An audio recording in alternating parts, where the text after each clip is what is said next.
Selamat datang di channel Pemuja Malam. Jangan lupa like, share, and subscribe ya. Terima kasih.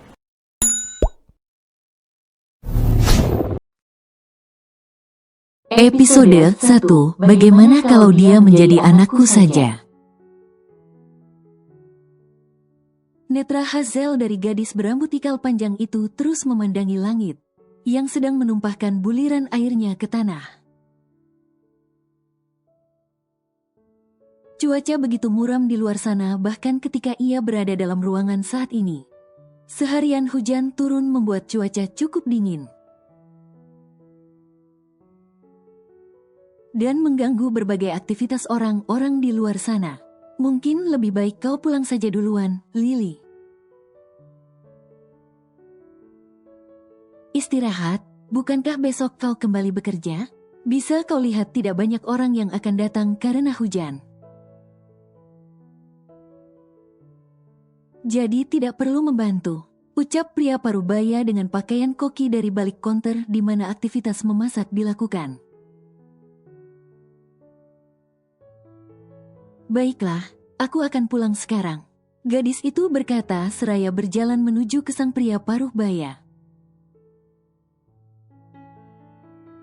Jangan pulang terlalu larut, love you, Dad, sambungnya yang mencium pipi pria berpakaian koki tersebut. Love you too, sweetheart, payungmu jangan lupa, balas sang ayah.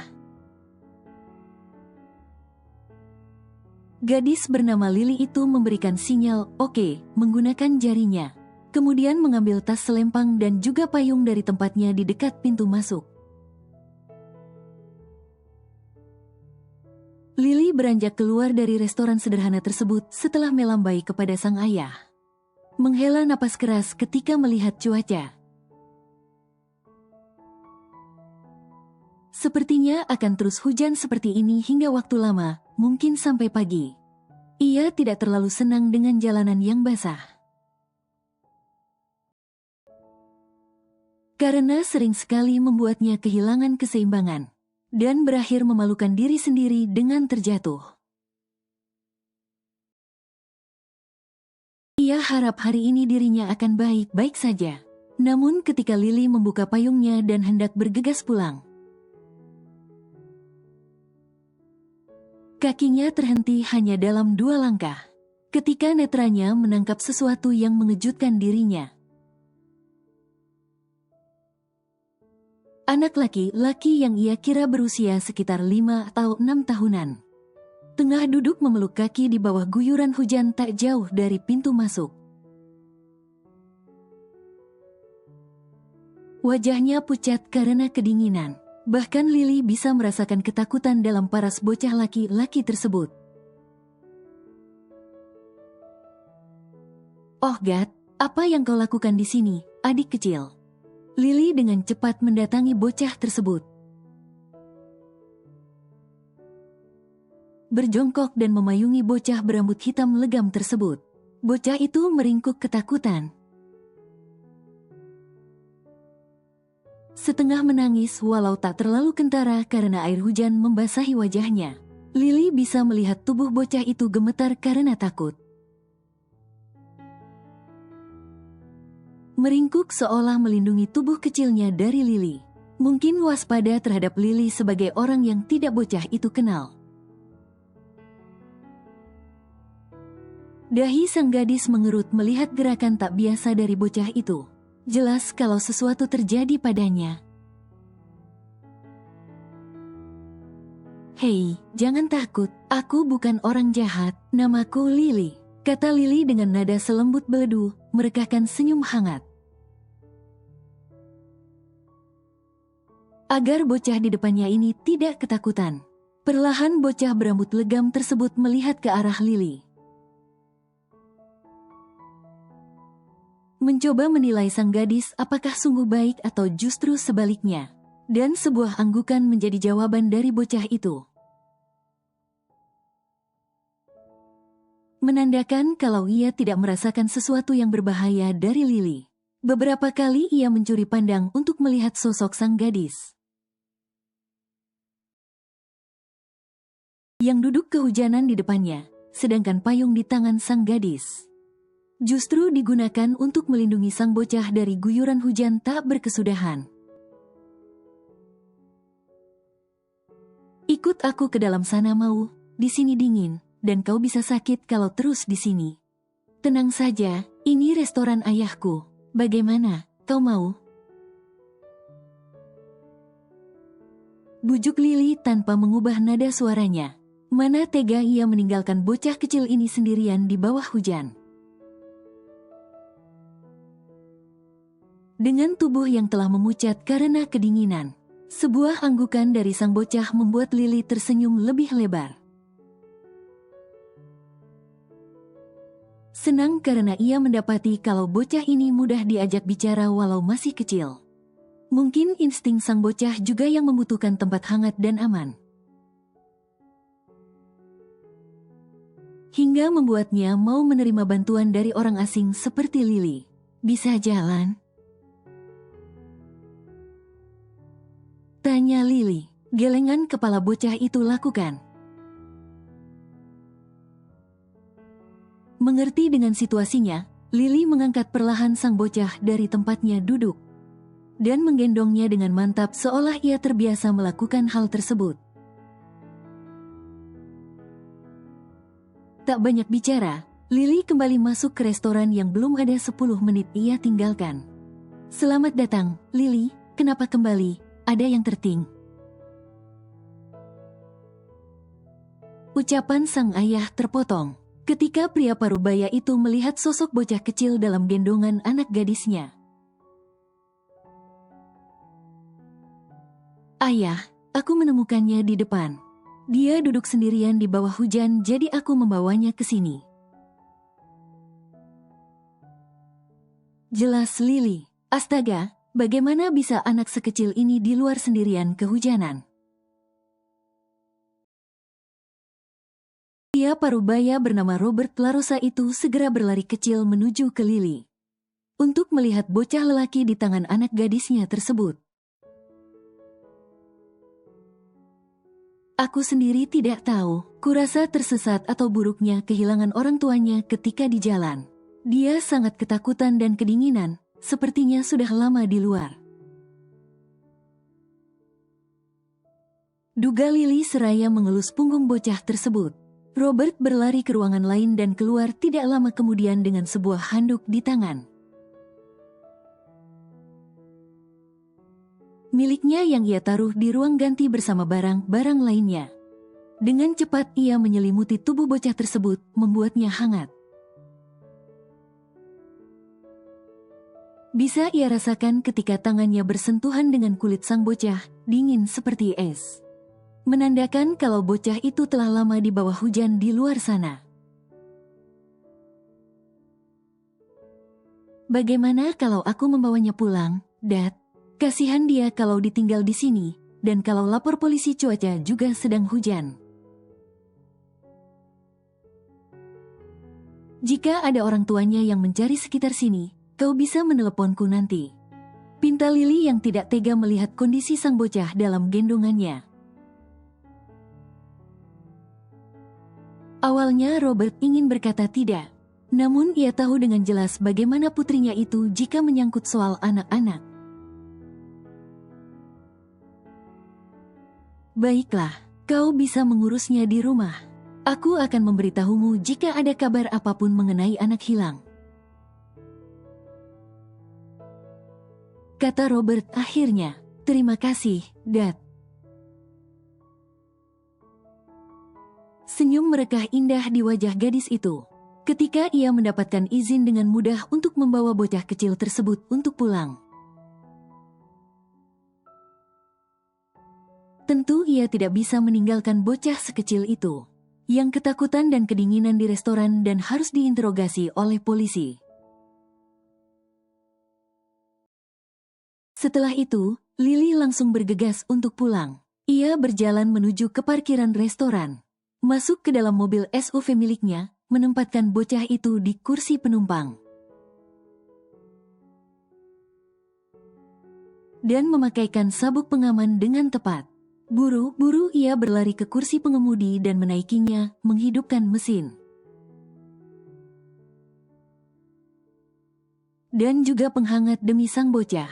Kit, ke rumah Auntie, ya. Kita pulang, ganti pakaian, dan makan di sana, kau mau? Lagi, Lily bertanya kepada bocah itu, tidak ingin egois. Jika bocah itu tidak menginginkannya mengingat Lily hanyalah orang asing baginya. Namun anggukan dari kepala sang bocah melegakan hati Lily. Ia segera mengemudikan mobilnya kemudian melesat ke jalanan menembus hujan. Sesekali ia melihat ke arah sang bocah. Memerhatikan kondisinya yang masih dalam balutan handuk. Terlihat sekali raut tidak tenang dan lelah di paras sang bocah. Berpikir bagaimana bisa anak sekecil itu sendirian di luar dalam hantaman hujan.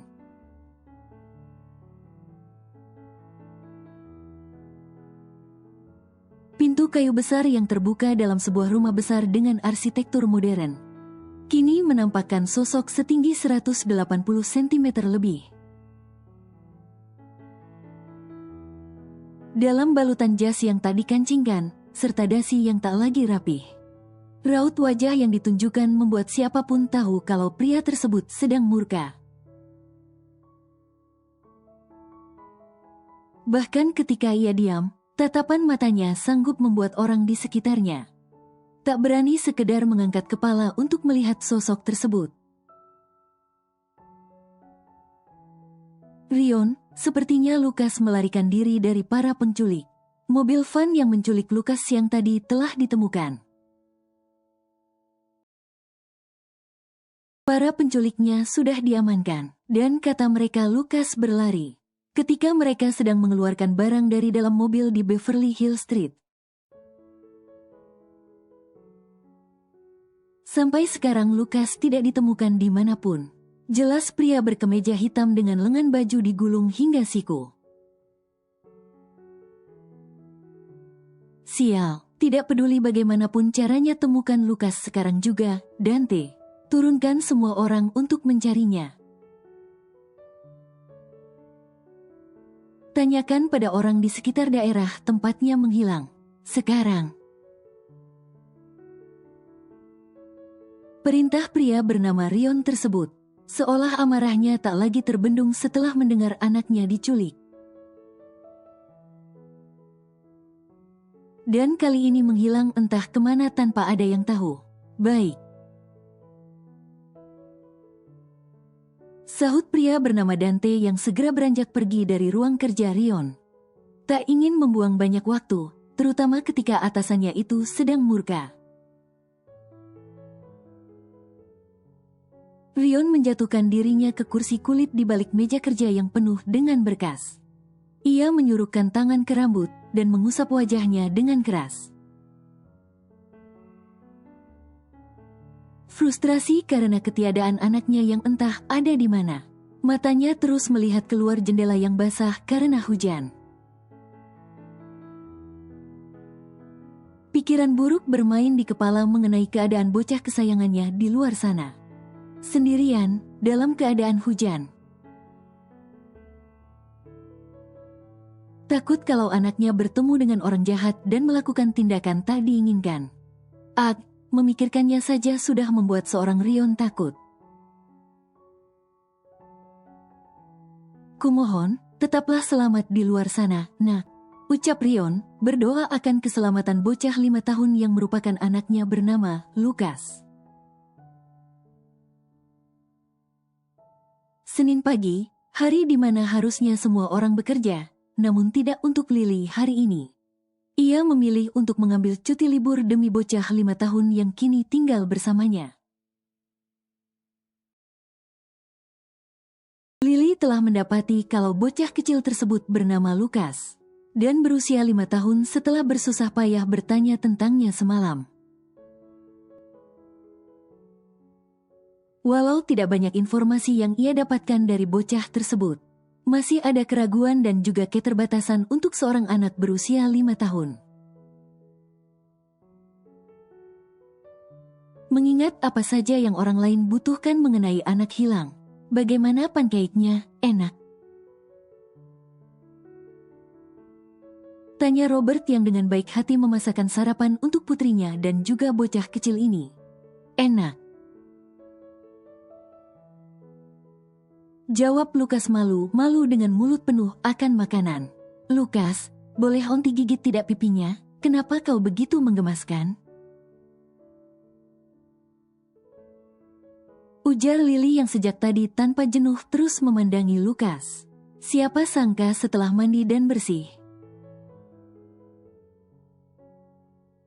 ternyata Lukas merupakan anak yang tampan, bahkan kulitnya begitu terawat. Dengan mata bulat besar dengan pupil biru serta semu rona tipis di pipi gembul itu. Sanggup membuat Lily yang sangat menyukai anak-anak jadi begitu gemas. Ditambah sikap Lukas yang luar biasa sopan. Walau malu dan kadang takut akan beberapa hal sepele. Seperti ketika mendengar Robert bersin dengan suara keras. Berhenti menakutinya, Lilipat, ujar Robert seraya mengetukkan sendok di kepala sang gadis. Aku tidak menakutinya, lihatlah bagaimana menggemaskannya Lukas. Bagaimana kalau dia menjadi anakku saja, Dad? Celetuk Lily, berhenti berkata yang tidak dan habiskan makananmu. Masa kau kalah dengan anak kecil? Perintah sang ayah. Baik. Lily menuruti ucapan Robert. Makan dengan tenang walau sesekali terus menggoda dan menatap Lukas. Robert mengatakan kalau ia belum mendengar. Atau menemui orang yang berurusan dengan anak hilang kemarin. Bahkan ia tutup lebih malam restorannya. Takut kalau ada yang mencari keberadaan Lukas. Namun nihil. Dan sepertinya Lukas juga tidak banyak bicara. Seakan tidak berani untuk berkata banyak selain anggukan dan gelengan kepala. Hal itu membuat Robert dan juga Lily khawatir. Kalau mereka berdua membawa Lukas ke kantor polisi. Dalam keadaan mental sang bocah belum stabil. Bisa jadi karena sendirian di luar dalam waktu lama. Membuat bocah itu menjadi takut untuk terbuka kepada orang lain. Terutama Lily dan Robert. Yang masih tergambar sebagai orang asing di pikiran bocah 5 tahun tersebut. Kau ingin mengajaknya keluar? Konfirmasi Robert setelah mendengar bahwa putrinya akan membawa Lukas keluar hari ini. Lily menganggukkan kepala seraya mengunyah sarapannya dan berkata, Aku akan membelikannya beberapa pakaian. Dia tidak bisa terus memakai pakaianku saat kecil seperti ini. Dan dia juga butuh pakaian hangat. Ini sudah masuk musim gugur, ditambah hujan sering turun. Kita juga belum tahu sampai kapan akan menemukan orang tuanya. Terserah kau saja, pastikan untuk tetap dekat dengan bocah itu. Jangan lengah apalagi sampai kehilangannya. Kata Robert serius. Siap, Dad. Setelah selesai sarapan, Lily membawa Lukas di ruang keluarga. Menonton televisi bersama di sofa dengan Lukas yang merebahkan tubuhnya pada Lily. Senyum gadis itu terukir jelas mendapati tingkah Lukas. Jujur saja ini pertama kalinya mendapati bocah seusianya yang tenang. Dan juga tidak banyak tingkah. Seakan bocah itu takut untuk melakukan apa yang ia inginkan. Karena bagaimanapun, insting anak-anak untuk bermain selalu ada dalam diri setiap anak. Bukankah 5 tahun adalah usia di mana anak-anak mulai ingin tahu banyak hal? Bereksplorasi lebih akan semua hal. Namun di mata Lily, Lukas tidak seperti itu. Dan itu cukup mengherankan. Namun Lily tidak terlalu memusingkannya. Mungkin apa yang terjadi pada Lukas kemarin menimbulkan sedikit trauma. Di mana bocah tersebut sampai duduk sendirian dalam hujan. Yang entah karena kehilangan orang tuanya atau tersesat. Entahlah Lukas belum mau buka suara tentang itu. Dan seperti yang diucapkan oleh Lily pagi tadi kepada ayahnya. Kalau ia akan membawa Lukas keluar, kini ia lakukan. Lily mengemudikan mobilnya ke toko pakaian terdekat. Bisa ia lihat cuaca di luar masih mendung dan gerimis. Alasan kenapa ia kuekeh ingin membelikan pakaian untuk Lukas. Lukas, panggil Lily yang heran ketika bocah itu hanya diam mematung ketika berada di dalam toko. Bisa terlihat raut ketakutan dan tidak nyaman pada diri Lukas. Netra aquamarine miliknya nanar memandangi semua orang. Seolah takut akan orang-orang di dalam ruangan itu akan menerkamnya. Ia hanya memainkan ujung pakaiannya, berdiri diam dengan alis bertaut. Tahu akan apa yang terjadi. Lily segera mengangkat tubuh bocah 5 tahun tersebut dan menggendongnya. Bersambung.